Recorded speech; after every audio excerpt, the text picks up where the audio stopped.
Welcome to the Lone Zebra podcast, where I share my nitty-gritty health story and what I learned from the School of Hard Knocks. Things that doctors will never tell you. Hi, I'm your host, Diane Lalomia, and I'm glad you're here. We zebras need to stick together.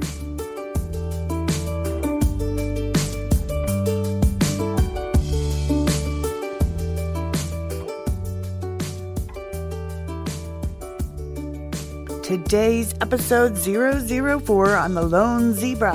Hi, I'm your host, Diane Lalomia. Today we're going to be discussing a broken heart. We're going to be talking about grief, burdens, and how to get through those tough times. Stay tuned and let's talk about it.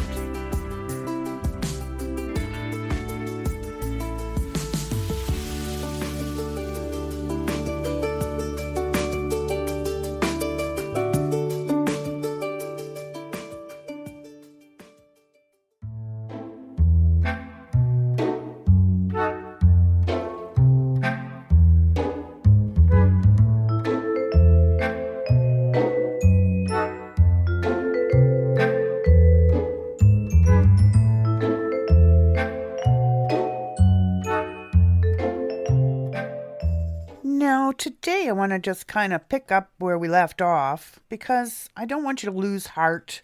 I want to share some things with you that I learned about my heart situation. Number one is I learned ejection fraction. A normal heart will eject when it pumps approximately 50 to 55% of the volume of blood that it has in the heart will go out to the body. When your heart starts to fail, it gets weaker and less percentage of blood is pumped from the heart out to the body. And that's a percentage that they give you. Normal is 50 to 55%. Mine had gone down to as low as 16%. 1-6. So I was struggling to do more than just lay on the couch and have enough energy to go to the bathroom and sit up to eat. I had no energy. I was really, really, really sick. I had to start and build from the ground up. But the doctors didn't give me that confirmation and that help at all. As a matter of fact, I had the doctor at the hospital argue with me about some tests that I had asked about, genetic tests for MTHFR. I had read a book that was written by a cardiologist in Detroit. His name is Dr. Joel Kahn, Kahn, MD. Dr. Kahn taught cardiology at the university. Long story short, later I find out that this doctor at the hospital that's arguing with me happened to be a student of Dr. Kahn. When I was released from the hospital, the day that I was going home, my husband brought me a book by Dr. Kahn called The Whole Heart Solution. I had a friend of mine that had ordered the book and had it sent to me because she knew I had experienced this. I'd experienced this sudden cardiac arrest. And she felt that she knew me well enough to know that I wanted to go any natural route that was possible. I've never done well on medications, and I don't like to go down that route, so I always look for the natural cure and the way to do it like God intended. Dr. Kahn's book outlines a lot of integrative medicine approaches to cardiology, things that most cardiologists don't discuss. One of the things that he has in there is nutrition. When I did end up going down to see Dr. Kahn and became a patient. One thing he did do was test me for MTHFR. Finds out that I have a gene from both parents. I'm double whammied, homozygous they call it, for 1298, which is the nervous system implications of MTHFR. The one doctor at the hospital that argued with me said the tests were too expensive. I didn't have that because I didn't have clogged arteries. And it was too expensive. The insurance would never cover that. And it would be too much out of pocket for anybody. to consider. He was doggone dead set against me ever being tested. And that's what saved my life, was knowing that information.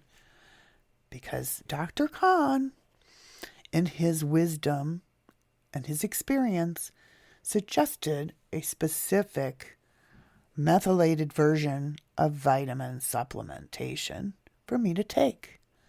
At the time, it was called Methyl Care, made by Metagenics.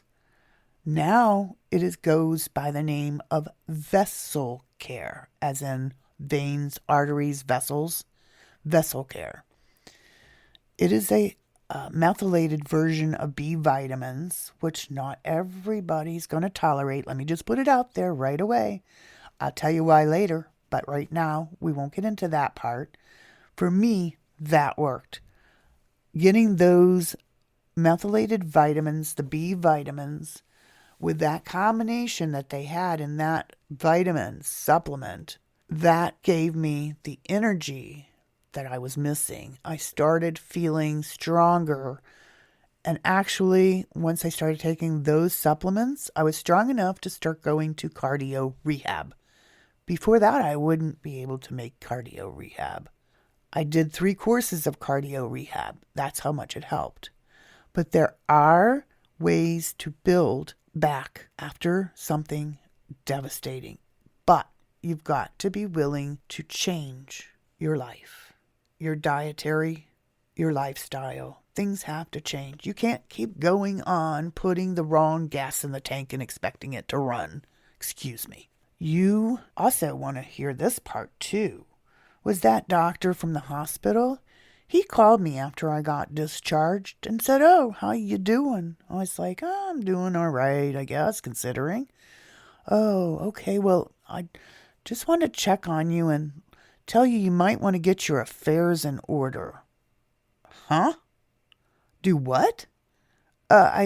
People with your condition really might want to be making sure that they've got their will all taken care of and any directives and that sort of thing, the paperwork.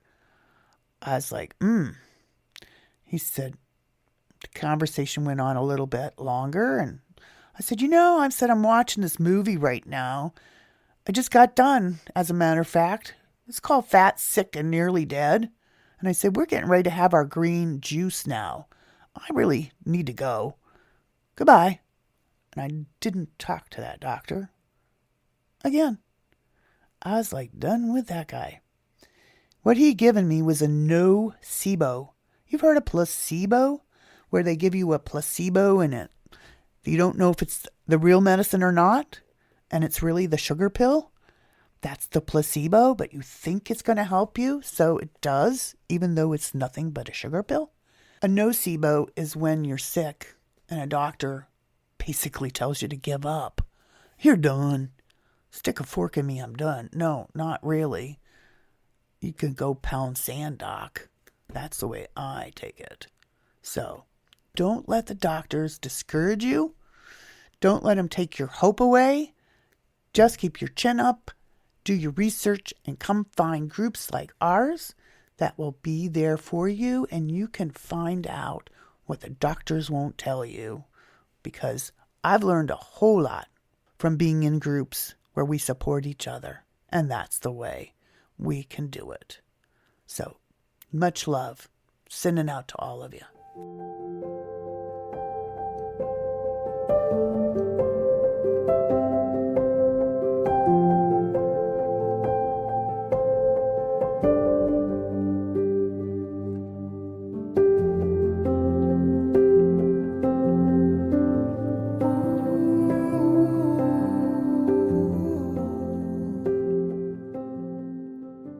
Today's reading from the book Women of Purpose, a daily devotional for discovering a meaningful life in Christ by Sarah Daigle. Day 25. Come to me, all you who are weary and burdened, and I will give you rest. Take my yoke upon you and learn from me, for I am gentle and lowly in heart, and you will find rest for your souls. For my yoke is easy and my burden is light. Matthew chapter 11, verse 28 through 30, NIV. Many of us run from our brokenness rather than embrace it. We don't want to be broken, poor, or at a loss. We want to be whole. Some of us turn to things, others turn to people. Still another may turn to accomplishment or ministry or a myriad of other things to ease the ache. The fix works for a moment. The thrill of accomplishment lasts a while until you need the next one. Then you may look around and start comparing yourself to others. You see the pretty girl with a smile on her face and decide that she is happy. Of course, because in her shoes, who wouldn't be? On the other hand, there's that friend whose trials seem endless, who never catches a break, who can't seem to keep her head above the water that never stops pouring into her life. Both are trying to find what was lost in the garden, complete wholeness of body, soul, and spirit. Here 2 pathways meet.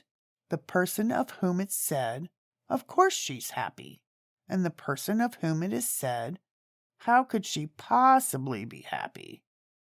At some point in the journey, we all collide into the same quest for meaning. No one can find what she truly needs in another person, place, or thing. The man, woman, or child whose life brims over with blessing may know the same quest for satisfaction as the person who has nothing. That empty spot is there to lead us to Christ. Those empty-handed ones who find it are more blessed of soul than those who enjoy external or human gifts but don't know union with Christ. The girl who grasps for blessing beyond her reach feels as if she'll be set for a lifetime of joy if she could only attain. But the girl who already knows the blessing realizes the same quest for more. Here hearts converge, and here they all relate to each other. Seeking for meaning must lead us to the source of our existence, Jesus Christ, for whom all things were created, whether they be in heaven or earth. Colossians 1:16. The hungry of heart will always be hungry unless they learn to know and experience the presence of Christ. We may look to other things to satisfy, to bring meaning, to give us the thrill, but nothing suffices to fill the void save the presence of Christ. He may lead us to other wonderful things, but they are never meant to replace Him. He may gift us, but these things were never meant to replace the gift of Himself. He may even allow us to feel dissatisfaction when we don't pursue the things we're gifted in, but our own gifts are here to make known the glories of Himself, the ultimate gift. Enjoy your life, but enjoy Him more. Seek to use your gifts, but know that your ultimate purpose is to magnify the ultimate gift. Barrenness of soul comes when we live as though we are at the end of all things, rather than knowing the end purpose of our lives is to bring glory to the Creator of it all. We were never meant to be the story. We were created to play a part in His story. Our own happiness isn't the story. Christ is glorified when we allow Him to fill the spots no one else will ever fill. Take heart, soul whose life has been missing the joys and blessings known to many. You are on a swifter road to finding the ultimate gift than many who've been blessed with many gifts. Your brokenness is the surest road to wholeness, because we all need wholeness, and the broken see it first. Christ came to be the physician, but the whole do not always see their need for one. Those who don't see their need never experience the healing. When life is rocky, you get to be carried, and being carried is what all of us need. There's no better place to be than in the arms of Christ. As He carries you, He will also lead you. As He leads you, you will know blessing. As you are blessed, you will give Him all credit, and thus His purpose for you will be fulfilled. Idolatry is anything you hang on to for your happiness more than Christ. Anything you think you absolutely cannot live without for satisfaction, significance, or affection and love. Christ is more than his creation, and he wants to be the most in your heart. Humans' lack may always be felt in one sense or another because we are human. There is no condemnation in feeling lack. There is only loss when we don't allow Christ to take his place as greater than any lack we may know. His fullness always surpasses emptiness, and it is here that he wants your soul to abide. Hanging on to earthly or human things in place of Christ will lead you downward, no matter how much or how little you have. When you are honest with the Lord about your lack, he will show himself most real to you. When you admit your chaos of heart, he will show you his peace. When you cry your hottest tears with your face lifted to the sky in a silent plea, he sweeps you with stillness. Never be afraid of owning your grief, because in doing so, you own his grace. The stronger your lack, the greater his manifested peace becomes in your life. His yoke is easy and his burden is light. Do you add Christianity to your life, or is Christ your life? Life is more about the glory of Christ than it is about our own happiness. But when we know the glories of Christ, we find satisfaction of heart, peace of soul, and truest joy. The gifts we may wish would grace our lives are not to be compared with the ultimate gift. We can never outgive the ultimate giver. Father, thank you that we all converge into the same quest for meaning, that our humanness doesn't end with one, but includes us all, that in the end we all need the same grace. Amen. You know, the Amish community are very different than what they call the English, non-Amish people. If you've ever experienced any information or understood the Amish culture at all, you've probably heard about their barn raisings. We witnessed one in our community. My husband's grocer, David, was Amish. That's Sarah's father, Sarah Daigle, that writes the devotional. Their barn burned down, and all of a sudden, it was like this whole Amish community showed up, and in a couple of days, that barn was completely rebuilt. There are pictures of all of them working together and actually moving a barn frame without machinery. They all come together. My husband was working at the time at a different grocery store where he eventually retired with his pension, and he's retired a few times. But he brought in some ham that was donated by his then employer to help feed all these Amish community that were helping to restore their burnt barn. The women got together, they cooked and served, and if they had time, which they typically did, when they were all working together, things went faster, things got done, they could sit and quilt, and they would work on a quilt. And another interesting fact that I learned from the Amish in Pennsylvania when I was still young and took a field trip, we visited an Amish farm, and I was told that when the women make a quilt, that they always make sure there's at least one mistake. And if they didn't make a mistake, which really hardly ever happened, they would purposefully put a mistake in the quilt because it reflected that they were broken, only God was perfect. And I thought about that, and it has stuck with me the rest of my life, how we have to remember that we're not perfect.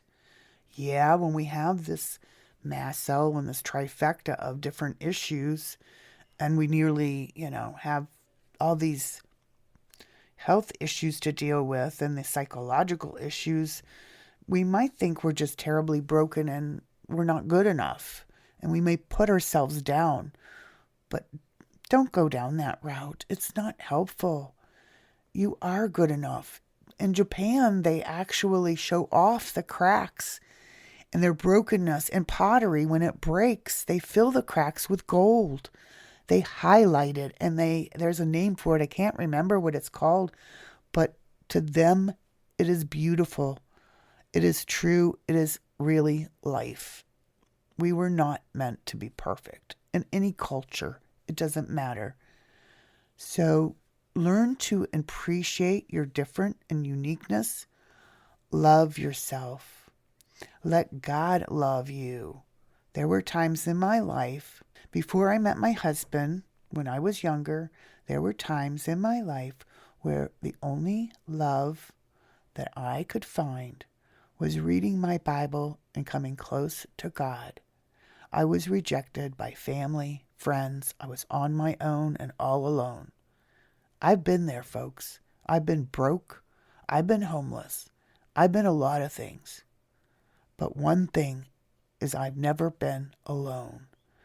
When I woke up from the ICU, the verse that I told my husband kept going through my head was, I will never leave you nor forsake you. That is told in the Bible over 50 times, I think. It's a common thing in the Bible. It runs through it. Love your neighbor, love yourself, but love God first and foremost. And He will never leave you nor forsake you. Because once you understand real spiritual connectedness to God, you will understand that God becomes part of you and you a part of God. He lives within you. He will never leave you. Once you've accepted Him and He's part of your being, part of your soul, you will never be alone. It will give you the peace that you have never, ever experienced, looking for it in other earthly ways. I'm just telling you what happened with me. And my whole thing after that experience was that I needed to tell my story and share it with others to let them know that they aren't alone. And what I've learned, I've been studying this all my life for 6 decades, that I have suffered since birth and had to figure things out for myself. Just listening to my body, letting God lead me. And of course, I did get an education in the sciences.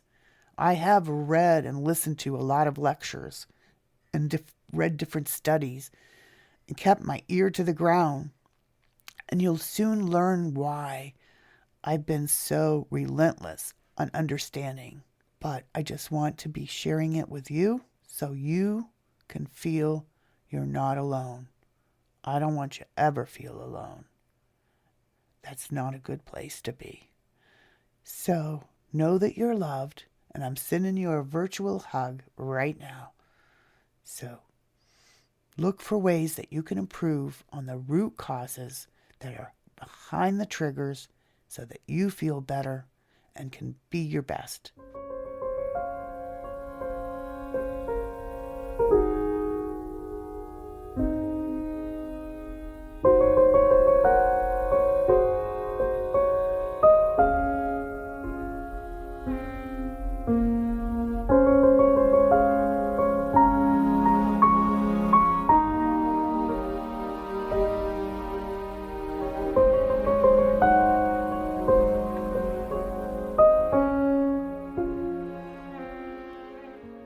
Here's some examples of triggers that are reported to induce mast cell activation, which include but are not limited to physical stimuli, whether it be pressure or temperature changes, pharmaceutical drugs, physical or emotional stress, certain foods, extreme temperatures in the air or in water submersion, like a hot tub, invasive medical/surgical procedures, radio contrast media, chemical toxins found in cleaning supplies, swimming pools, etc. Ingredients in personal health and beauty products, such as nail polish, shampoo, deodorant, lipstick, sunblock, etc. Mold and water-damaged buildings. Airplane or car travel. Fevers, bacterial infections, the influenza virus, fungal infections, parasites, and other viruses. Direct sunlight. Mechanical vibration, such as vibration experienced while sitting on a bus. Food additives / preservatives, such as carrageenan, citric acid, and, quote, natural flavor, end quote. Pesticides and other food source contamination. Caffeine, alcohol, secondhand smoke, radiation and exposure to electromagnetic fields, surgical implantations and hardware, insect stings / bites, occupational environmental factors. This list is certainly not all-inclusive. Triggers tend to vary between patients and will sometimes vary within the same patient over time. Typical culprits like pets, dust, and seasonal allergens may or may not be frequent triggers. Many patients experience symptoms and spontaneous reactions to food, often food that they've considered safe in the past, will suddenly trigger a reaction. Foods that are high in histamines, oxalates, sulfur, salicylates can be problematic for some patients. Some of the many medications connected to mast cell activation include NSAIDs, non-steroidal anti-inflammatory drugs, morphine, muscle relaxants, vancomycin, estradiol, adenosine. Hormonal medications, including combined estrogen, progesterone, birth control pills. Contraceptive injections may be triggers for some patients. ACE inhibitors interact with mast cells through influence on the angiotensin-renin system, and beta blockers may increase the risk of anaphylaxis. Further medication associations and recommendations for the patient population are available in Chapter 9 of this book.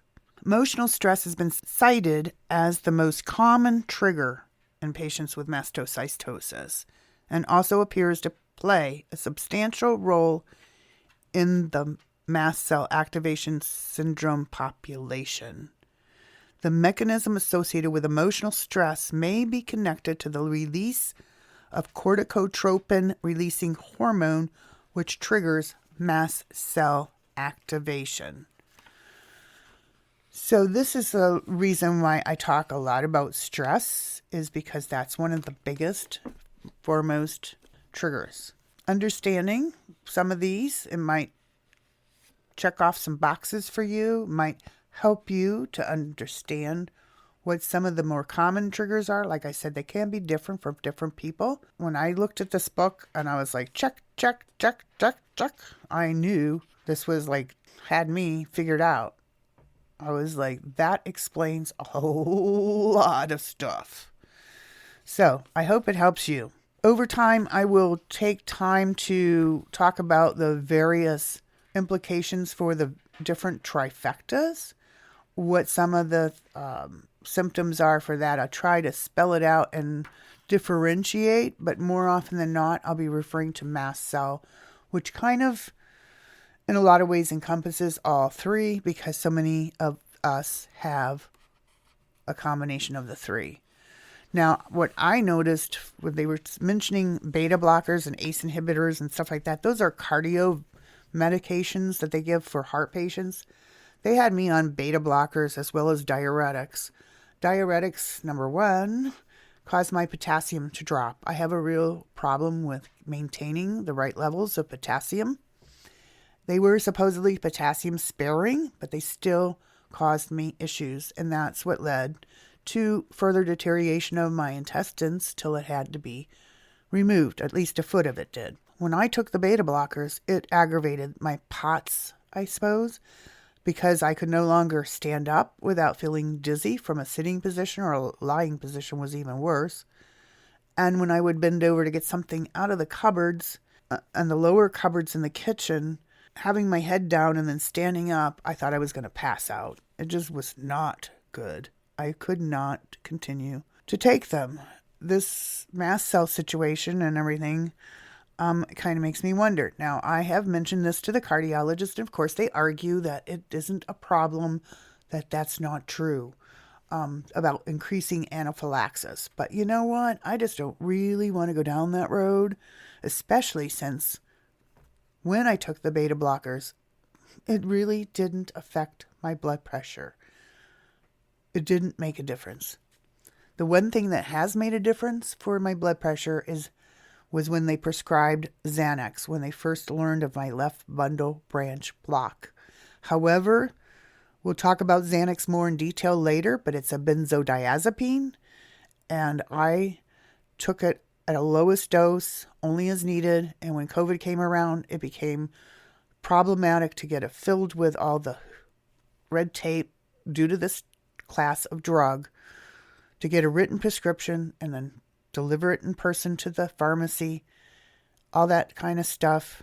It was like, And I went off. Now, that being said, I do highly warn people, do not suddenly stop a benzodiazepine. Do not stop abruptly. Those drugs have to be tapered off gradually. And it is what I understand to be a living hell. Do not go like I did. I was fortunate because I had not been taking them very, very, very sporadically. But one thing I did notice was when I did take them, it would lower the blood pressure when I took one, when I would get upset and I could feel the blood pressure rising. I also noticed that my stomach wasn't all in knots and nauseous like it usually was when I would get upset. So I knew there was a connection. And before I got off of these drugs, the Xanax, I researched. Of course, I research everything. But I did a backpedaling and discovered more about how Xanax works and what it does in the body and how I could do this naturally. And I'll fill you in on that more later. But just as a warning, do not stop an antidepressant, especially benzodiazepine, without being under a medical supervision and tapering off very slowly.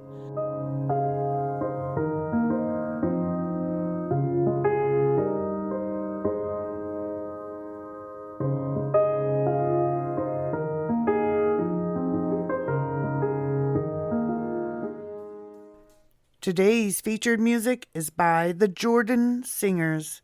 The name of the song is By His Grace.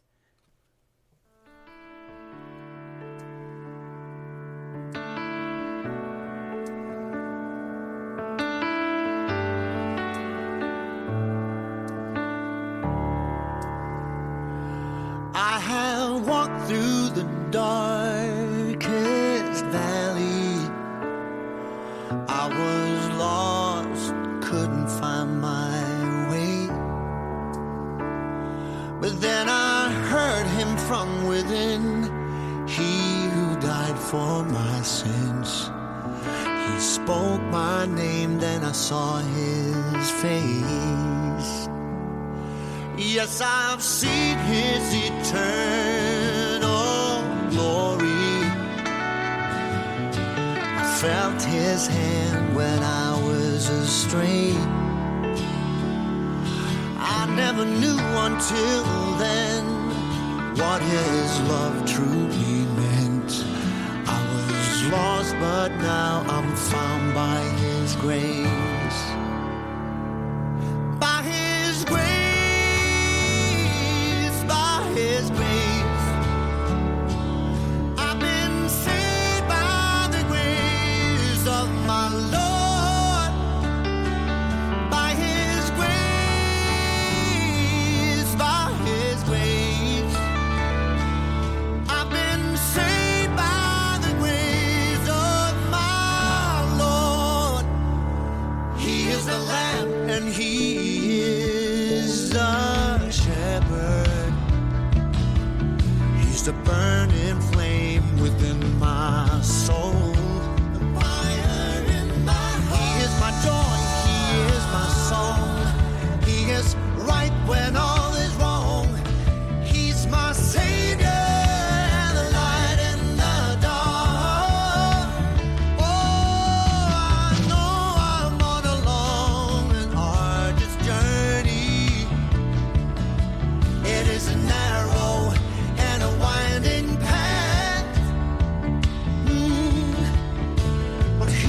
He's always there through hope and despair.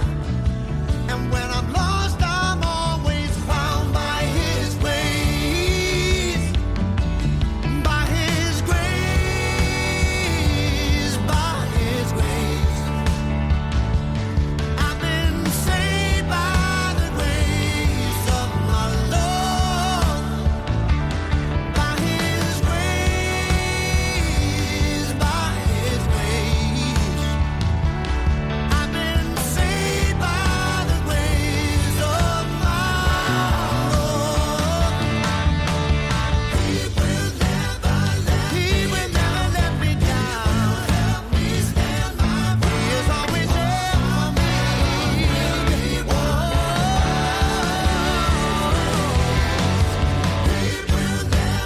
All my battles will be by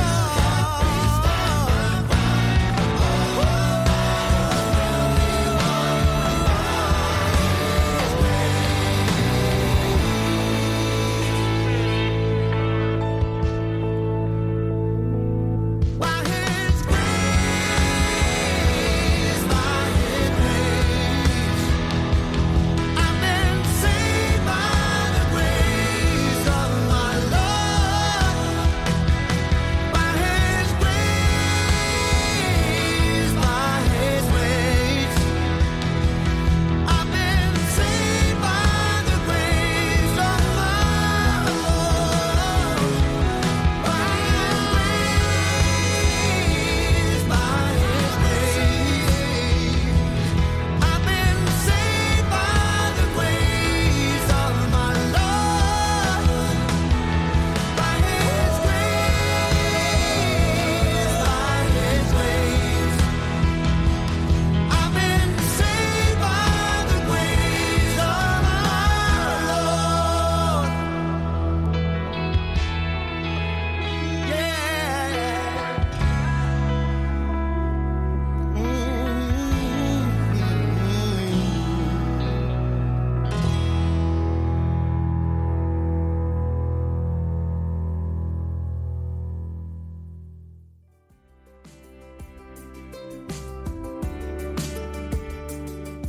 All information in this podcast or on the website, blog, or in newsletters is for educational purposes only and not intended to be construed as medical advice, diagnosis, or prescription.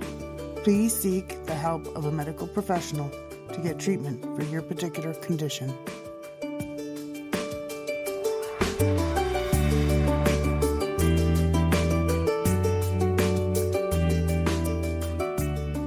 Thanks for listening to the Lone Zebra podcast. Don't forget to check out the show notes at dianelalomia.substack.com.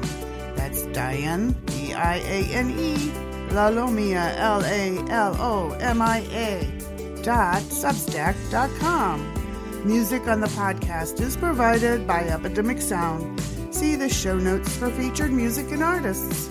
Don't forget to share this podcast with your family and friends, especially fellow zebras. And don't forget to rate The Lone Zebra on your favorite podcast app so others can find me. Until next time, blessings. Have a great day.